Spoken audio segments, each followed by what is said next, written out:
Equity Mate. I will say this about investing. Everything you do learn is cumulative. What I learned at 20 is useful.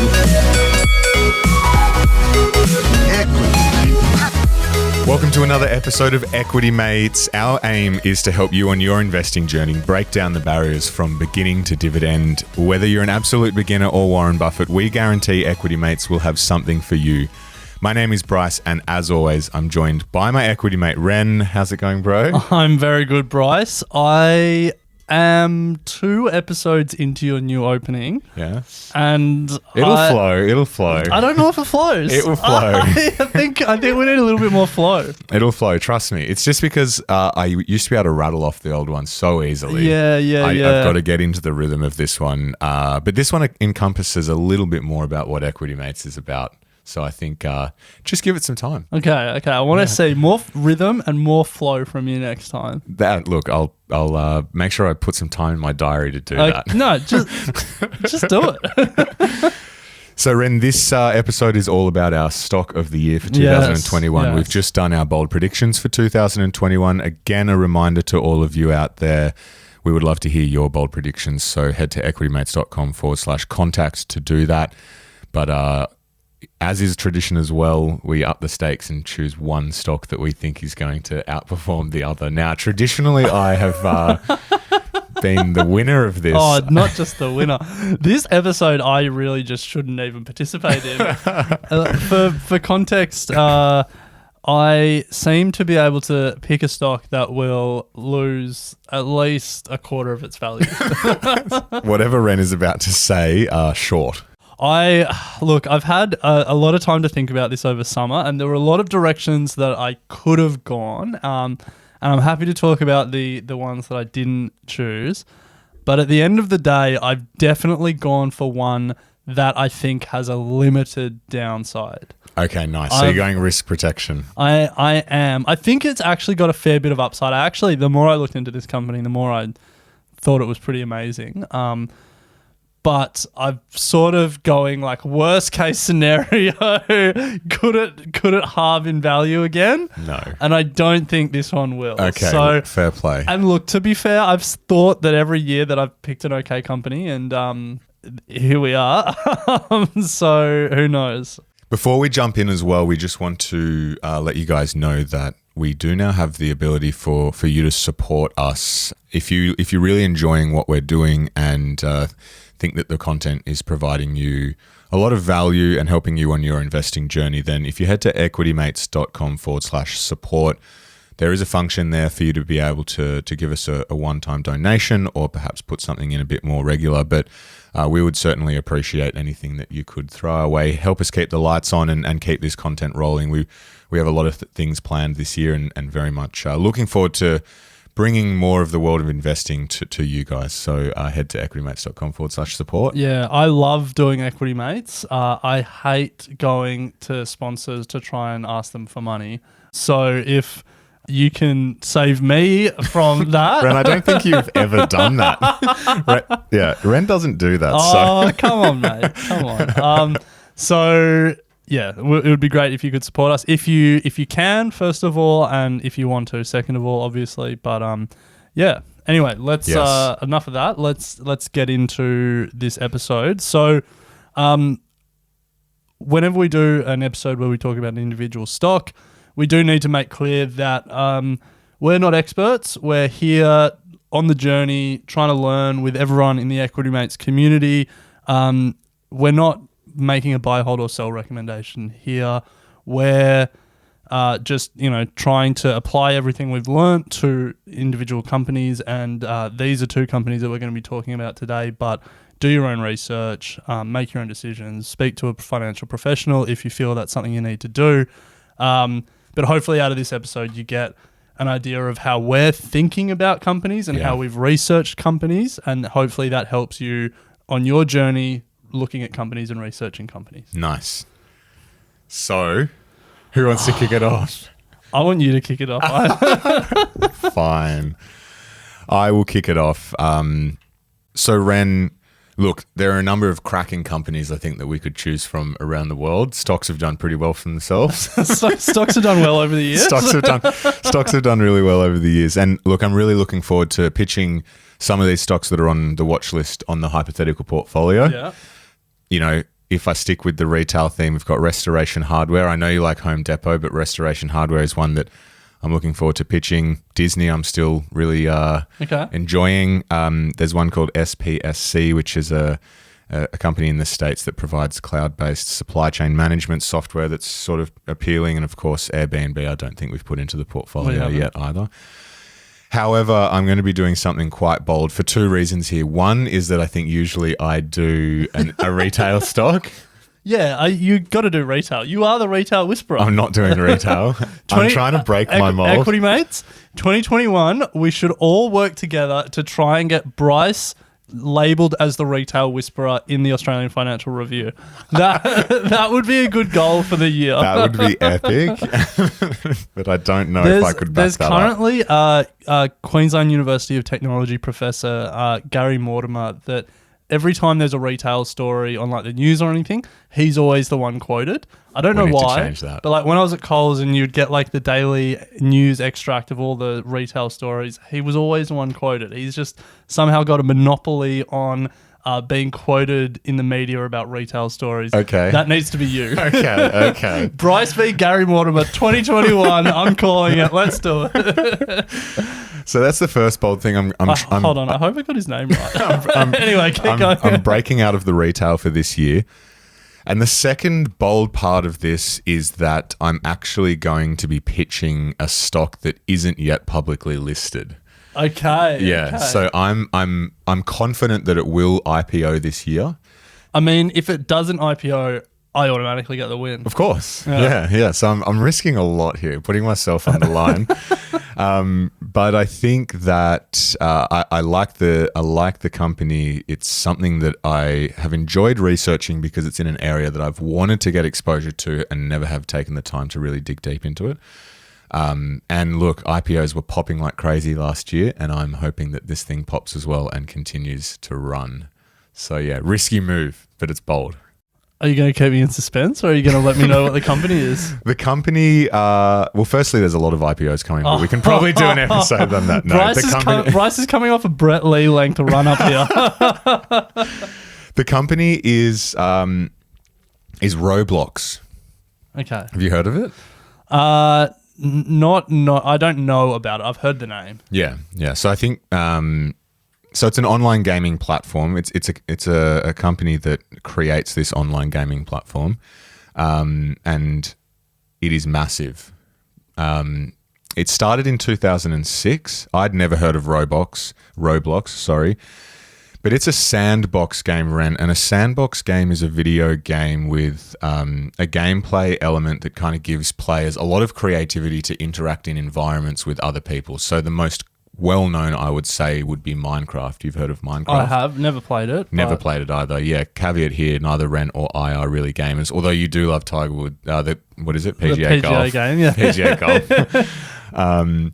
So yeah, it's competing with Minecraft, but it's massive. I think in terms of total players, it was ranked in the top 15 games worldwide. Okay. That's against, the Pac-Mans of the world. What, like League of Legends, Yeah, StarCraft, exactly, FIFA, all those ones. Yeah. So why do I like Roblox? Well, firstly, as I mentioned, it's a game in the gaming industry, and I have always wanted to get exposure to the gaming industry. Haven't bought any ETFs to do with it, but it triggered my, I guess, interest to explore this industry. And I'm not a gamer myself, as I said, but this has really opened my eyes to a whole world of opportunity of understanding how these companies work and really the sheer scale of them. Like it's phenomenal, the amount of people that they're capturing in their environment, and the ability to monetize that is very appealing. So the video game industry is estimated to be worth about $200 billion in the next couple of years. So it's currently about $150 billion. So some pretty decent growth coming over the next sort of 2 or 3 years. Roblox, though, has two appealing elements for me. The network effect. We love companies that have a network effect, and that means that the more people that use the platform, the better the platform will become, and the more, I guess, the better the experience for everyone using the platform would become. Would you agree that is a definition of the network effect? It is. I'm interested to know how the network effect applies here. Wait, hold on. Maybe before you move on from defining it, maybe give an example for people who... Perfect example would be social media platforms or Facebook, for example. The more of your friends that are on Facebook, the more engaging and, I guess, rewarding your experience is going to be on Facebook. If you were the only person on Facebook, it'd be shit. Yeah, nice. So Roblox relies on its users to actually create the environments that people interact in. So the more people that come on and create environments, the better the platform will become, the more people that will come onto it. And there's two incentives. That is, one, incentivize developers to come and build environments, and then two, incentivize the users to come and interact in these environments. And the second effect that I think is great is that it has a pretty good social effect. So people build avatars, and in some cases they then spend a whole bunch of money on these avatars and create a whole world that is essentially their second person and interact within the game in a social environment. They're actually trying to create their own sort of category, which is called co-human environment, and they see this as a big play when it comes to virtual reality, where people create these avatars and worlds and will eventually be able to really submerge themselves and interact through VR or whatever it may be. So that's sort of what it does in a nutshell. Any questions thus far? I mean, no. Okay. No, I don't really understand I can't really picture what the gaming environment is, but I don't want to get bogged down in that. Yeah, because I couldn't either. I had to go and jump on YouTube, and it makes total sense when you have a look. Imagine and this is going to sound stupid if for those that are playing it, but imagine like a massive Sims environment. Yeah, where you create an avatar and you try and complete challenges and blah, blah, blah. Yeah. So let's have a look at the nuts and bolts. 164 million people are active on this each month, which is pretty phenomenal. To put that in size, Minecraft, 131 million. So it's actually bigger than Minecraft, and Minecraft is perhaps one of the most well-known sandbox games. It's seen phenomenal growth, particularly over the COVID period, 81% growth over last year, but the growth rates have been above 60% since sort of 2018. Okay. Mind you, this did start in 2006, so it's a pretty old company. Okay. 75% of all US kids between the ages of 9 and 12 play the game.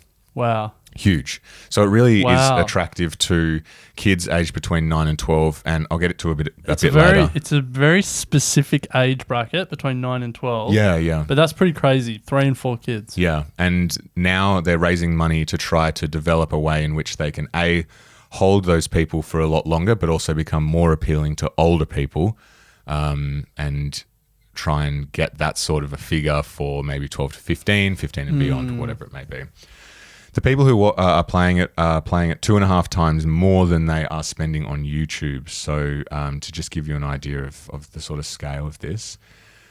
In terms of a business model, so they have generated just over $500 million, $588 million in revenue in the last 9 months up to the end of 2020. Sorry, how much? 588 million. Okay, wow. Yeah, so pretty significant revenue, and that's grown from 300 million in 2018. So it's pretty significant revenue growth. The two main ways that they create revenue, so they have their own coin called a Robux. Mm-hmm. Users will go in and obviously convert real currency into Robux, and then that allows them to unlock multiple things in the game, spend on avatars, blah, blah, blah. Microtransactions, all that sort of jazz, yeah. And then the developers are also incentivized by the Robux coins, which can then be converted for themselves back into real currency. They're either paid by users for their environments, or the more that people use their environments, they're rewarded with these coins. And some of the best developers are on very high sort of 6-figure salaries each year and making a decent amount of money. So they're the kind of two main ways. You have to buy the coin and they just take a clip on the transaction. However, this comes straight from the mouth. This comes straight from their IPO and their prospectus.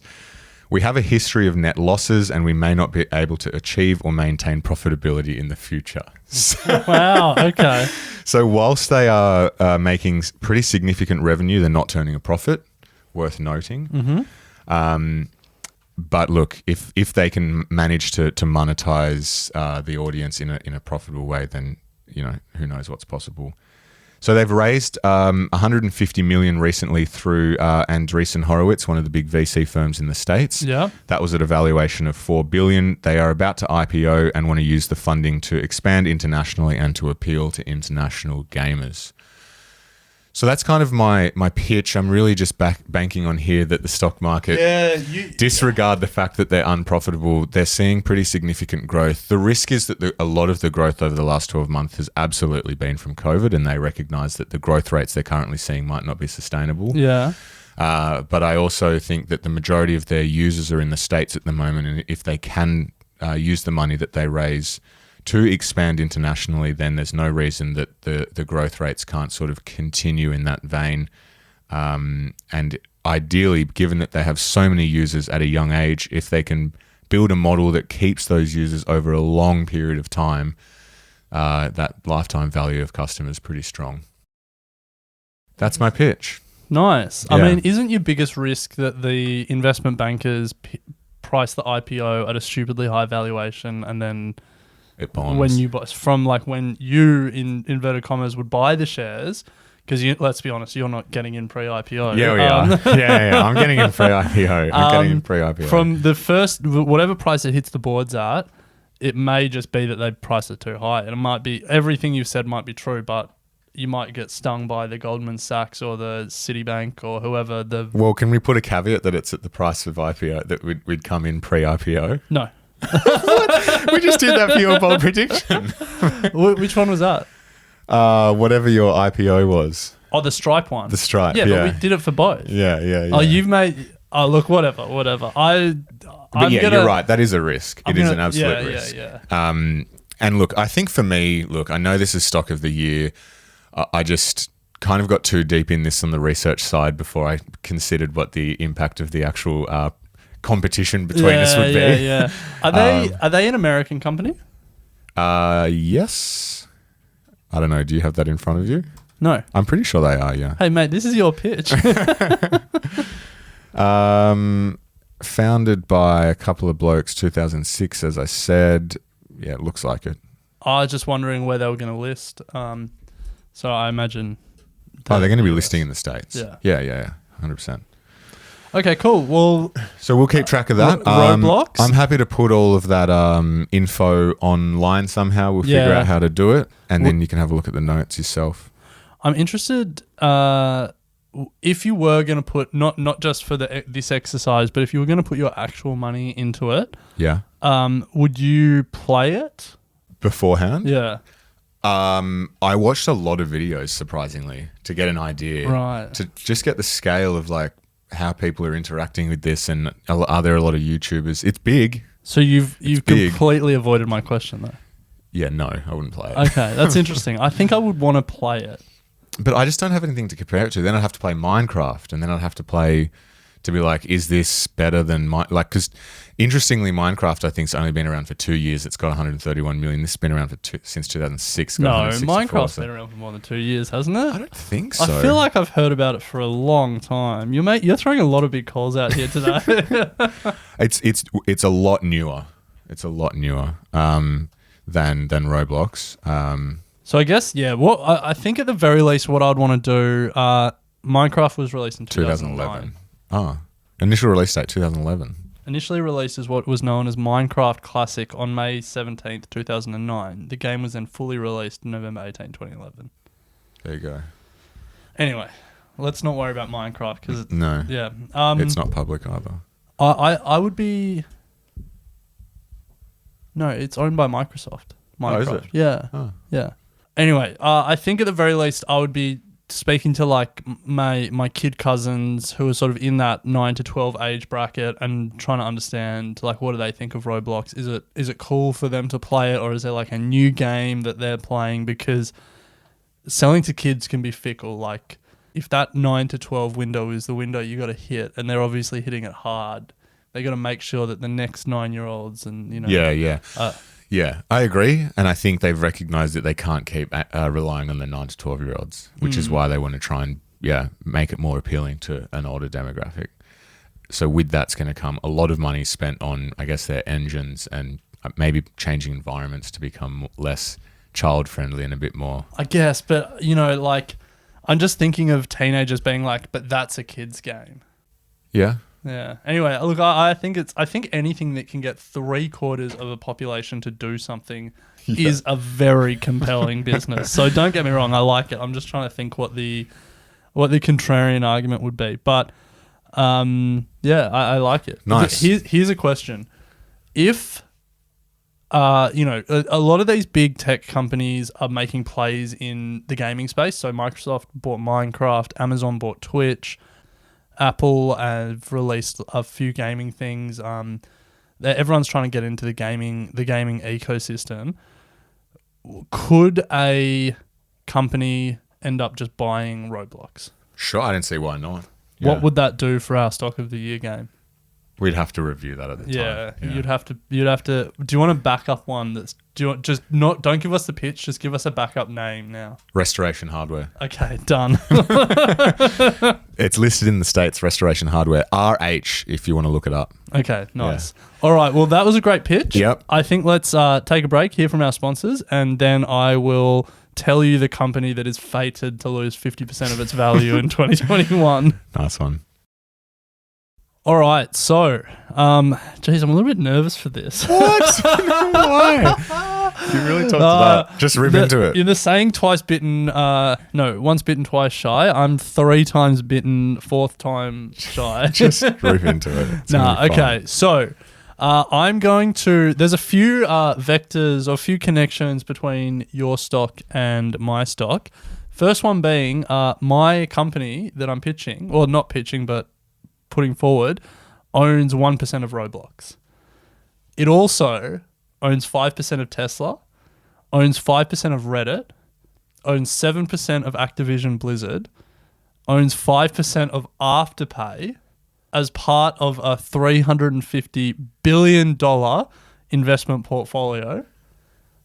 And that's not even the key part of the business. Jeez, you've got my ears interested. So the company that I am talking about today is Tencent, traded in Hong Kong, ticker 0700. Hong Kong uses numbers, not ticker codes. Yep. Also, there's a foreign depository that tracks Tencent in the US. But yeah, it's a Chinese company traded in Hong Kong. All right. Now there's times here where you're going to need to take me out of the weeds. So just I got a bit of a spiel. All right, you've got 15 minutes. You've got 15 max. So Tencent was founded in 1998. Pony Ma, the key founder, to make internet products for pages. Pages, big business today. That's why I'm investing. No, they very quickly pivoted away from pages and created a social messaging app called QQ. QQ is still a massive social network in China, but in 2011, Tencent released the Chinese super app WeChat. Yep. Have you heard of it? I'm on it. Are you? Yeah, I tried to start a Daigao business and got on it. Oh, really? Yeah. How did you find it? I didn't. Well, it was tough. It's you need to know a lot of the language. Mandarin. Yeah. So, WeChat is a super app, and super apps are a pretty uncommon concept for Westerners. But in a lot of developing countries, super apps are quite common. They're basically the app upon which all other apps are built. And for WeChat, what that means is that, to think about if like Uber, Menulog, the Sydney Morning Herald News stuff, all of that was built on Facebook. So rather than opening separate apps to do this stuff, you were opening Facebook and then you were ordering food through like the app in Facebook, or like you were ordering a ride. We'll see it. I don't know if we will, to be honest. But so that's what WeChat is. It started as it's a social media play, but it's really now a super app. And there's a stat to give you an idea of how much time people spend on WeChat. So the average daily, so WeChat has over 1 billion monthly active users. Basically, if you're a Chinese person with a phone, you have WeChat. The average daily use of WeChat is 4 hours, which is more than the average daily use of Facebook, Instagram, Snapchat, and Twitter combined. Yeah, but if it encompasses a lot of those elements, then that kind of makes sense. Yeah, but still combined. Facebook, Instagram, Snapchat, Twitter, all combined don't equal what WeChat has. Yeah. All right. Well, I was pretty blown away by that, but okay, I'll take your muted get what I'm response saying? and move on. Yeah, of course. Yeah. It's sucking up those functions. So one thing is that there's so many users on there. The second thing is that really valuable internet companies are being built on top of WeChat. So it's a super app, as we said, but to give you an idea of the scale of businesses that are being built on WeChat, Didi, which is China's answer to Uber, currently valued at $60 billion, built on WeChat. Pinduoduo, which is a Chinese e-commerce platform mainly focused on the regional areas that Alibaba don't service as well, currently valued at $200 billion, built on WeChat. Meituan, which is China's #1 food delivery app, kind of like the Uber Eats on Menulog of China, currently valued at $230 billion, built on WeChat. Wow. Important thing to note is that when these apps are being built on WeChat, Tencent have an opportunity to invest early and see potential, which they've done. They invested in Didi, Pinduoduo, and Meituan, amongst a number of others. And then they also have the opportunity to, whatever companies they've invested in that are built on their platform, they can then push to their users. And so like they can sort of have a self-fulfilling prophecy of the businesses that are building on their platform, they can put in front of all their users. So I don't know if I've done a good job of explaining the dominance of WeChat. Yeah, absolutely. But it's dominant. Yeah. But that's just one business area where WeChat is dominant. So it's the equal largest social network with Facebook. I'm not sure what that measure is, but yeah, it's equal largest, I guess, in terms of like monthly active users or something. Must be, because it couldn't be total reach. No. Yeah. Well, this is the thing. So we'll get to it, but there's a constraint on Tencent's operating businesses, which is really, it's a domestic operator. It's constrained in terms of how it can grow those operating businesses. We'll get to that. On top of being the equal largest social network with this dominance in the Chinese market, it's also the world's largest gaming company. Just for good measure, it's also the world's second largest music service and one of the world's largest venture capitalists. Yeah, that's interesting. But we'll get to that. In terms of the gaming business, so it's really got 3 elements of its gaming business. It develops games in-house under its Tencent Games division. It releases Chinese versions of non-Chinese games, so partners with, makers all over the world to release games in China. And then number 3, it invests in non-Chinese game publishers and developers around the world.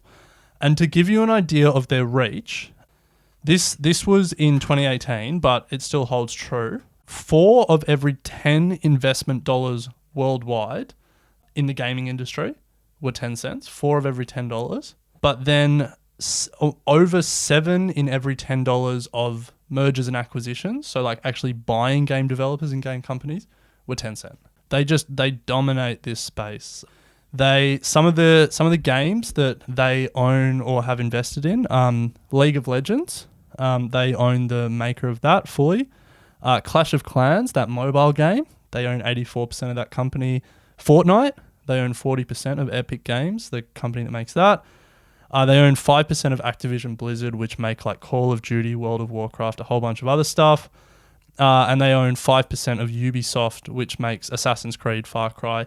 That's just the top end of a very long list of gaming businesses that they have either fully bought or invested in.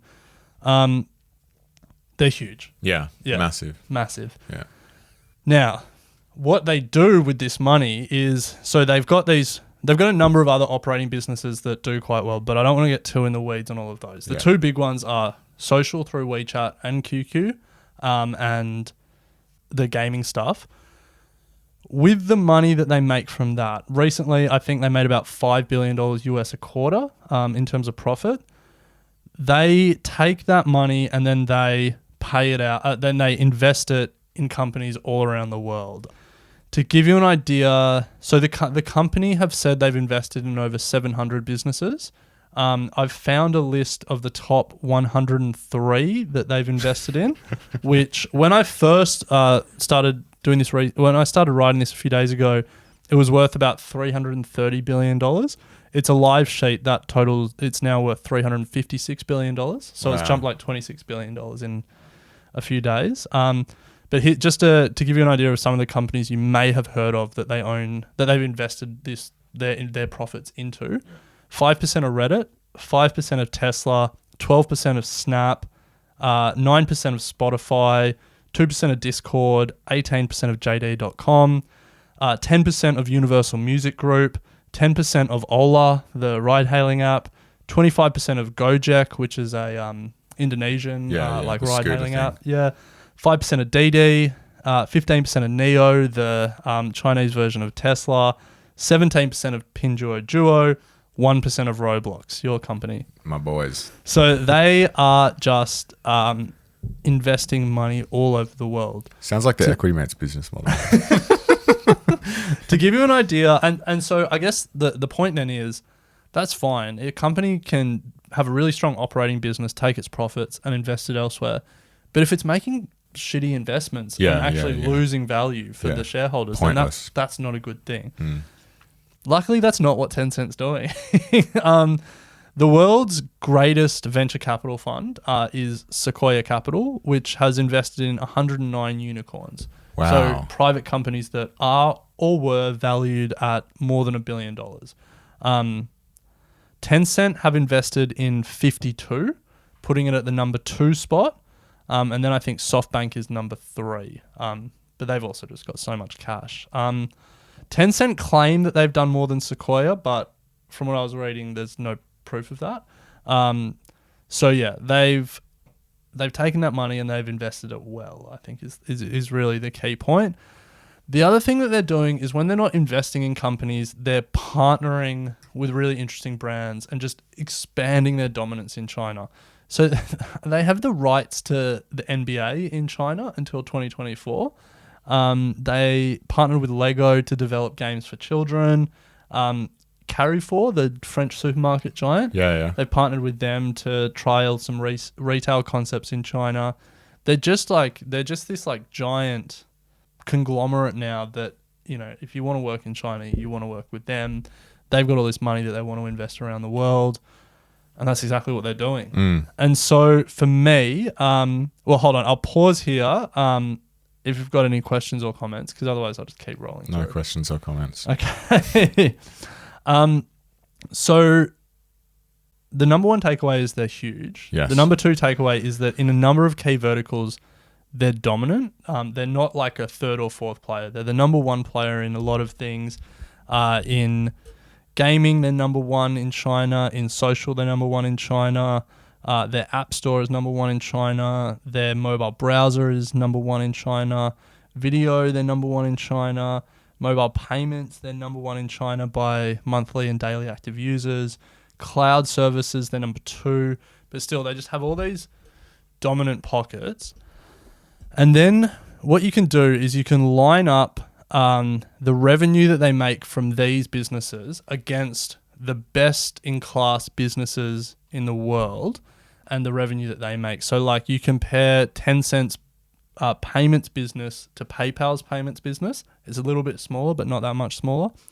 You compare Netflix's subscriber revenue to Tencent's video subscriber revenue. Again, smaller, but not that much smaller. Media ads, New York Times is apparently best in class outside of China. Tencent make more than them. In gaming, Nintendo v Tencent are making more from gaming revenue. Social ads, Facebook smash them in their social category. And cloud computing, you know, like Amazon Web Services, Amazon are a fair bit bigger. but there's this chart that maybe we can share on socials or something. Tencent can compete in so many different categories with the best in the world. It's just crazy the more you read about this company. But anyway, I'm going to get to the long and the short of it. Nice. I did some back of the envelope maths for this, and it's a couple of days old, but the principle still holds. The current market value is around $800 billion US.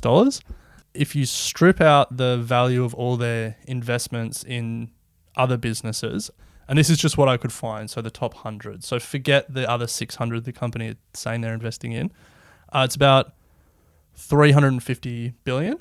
So 800 less 350, you've got 450 billion left. So that means the market is valuing the operating businesses, the gaming business, the music business, the social media business, the actual operating business at about $450 billion. They're doing about 5 billion in profit a quarter, so about 20 billion in profit a year, which means you're getting a price to earnings ratio of about, 22.5? Yeah. So you compare that to what, most tech businesses outside of China, the price to earnings they trade at, it's a pretty good valuation for the operating very low business. multiple. So for me, given my track record with stock of the year, I like the fact that there's a lot of upside. That potentially they've saturated the Chinese market, and they're needing to move across to all these new verticals because they will have trouble expanding internationally. But it feels like there's not too much of a premium put on that operating business, 22.5 price to earnings. And then the growth should really come from a lot of these investments playing out. Having 5% of Tesla over the last 2 months would have been a great investment. So for me, that's if the domestic operating business can be a cash cow, and they can keep spitting out profits, and then they can keep allocating that profit sensibly into other businesses around the world. For me, that's a really interesting company. Massive company. Yeah, huge. Yeah, enormous, with fingers in many pies. I think, it's pretty phenomenal when you go under the hood and find out what they're doing with their profits, what they're investing in, the exposure that they have to a number of businesses that we obviously also like investing in. So, good research. I think pretty amazing. My only sort of comments would be around the risk of being a Chinese company and the risk that comes from government stepping in and trying to assert their dominance over dominant Chinese companies. And then also your point around how far until they saturate the Chinese market and have to start relying too much perhaps on their investing side of the business. Well, I think there's those two questions are interrelated, because I think whilst especially the social media, especially whilst WeChat is compliant with the Chinese government rules around, letting the government basically see everything and monitor everything and all of that, international expansion is just going to be off the cards. We're not going to be downloading WeChat, although apparently you did. I did. So whilst they're complying with the Chinese government, you're probably not going to expect much international expansion of some of their key products. I mean, gaming maybe more so, but not socials. But if you flip it around and they're like, all right, we want to expand internationally, then that might put them in conflict with the Chinese government. Given the fact that Jack Ma disappeared for a few months and apparently was seen last night, but it was on a video call. It was a 90-second video. Yeah. All a bit sus. Didn't mention anything to do with his disappearance. Really sus in a nondescript room. Yeah. Anyway, I think you would expect this business to continue to comply with the Chinese government, stay a domestic operator in terms of socials, try and find some of these avenues like gaming to expand internationally, but really expand their international footprints through investments. I think that's really the play. Nice, Ren. So we're recording this on the 21st of Jan. We'll take the date from today for performance. And We've got Roblox yet to IPO and Tencent, hopefully something that is not going to lose 50% in value. So I'm sure it's not, Ren. It's a phenomenal business. We might try and get that research available at some point. I don't know how we'll try and get it up, maybe on the website or through potentially an email that we'll discuss in near future. So stay tuned for that. But we'll leave it there. Both are stock pitches for 2021. Thank you for joining us. A reminder that Equity Mates doesn't stop when you have finished with this podcast, though. You can email us at contact@equitymates.com. Follow us on all the social channels or head to our website, equitymates.com/contact, and leave us a voice message or some other information on our contact page. If you are stuck for pod recommendations, we do have our Get Started Investing podcast for the beginner Buffetts. And also our latest podcast is Comedian v Economist. Having a lot of laughs listening to the boys over there. Adam, who is a comedian, and his brother Thomas, the economist, break down all macroeconomics in easy to digest ways. So head over there. And also stay tuned for some new shows coming for Equity Mates Media this year. But Ren, we'll leave it there. Always fun kicking off 2021. We've done our bold predictions. Now stock of the year. Let's see how it plays out. Sounds good. Thanks for listening to Equity Mates Investing Podcast, a production of Equity Mates Media. Please remember that everything you hear in Equity Mates Investing Podcast is general advice only. The content has been prepared without knowing your personal objectives, specific financial circumstances, or goals. The host of Equity Mates Investing Podcast may maintain positions in the companies discussed. Before considering any investment, please read the product disclosure statement and consider speaking to a licensed financial professional.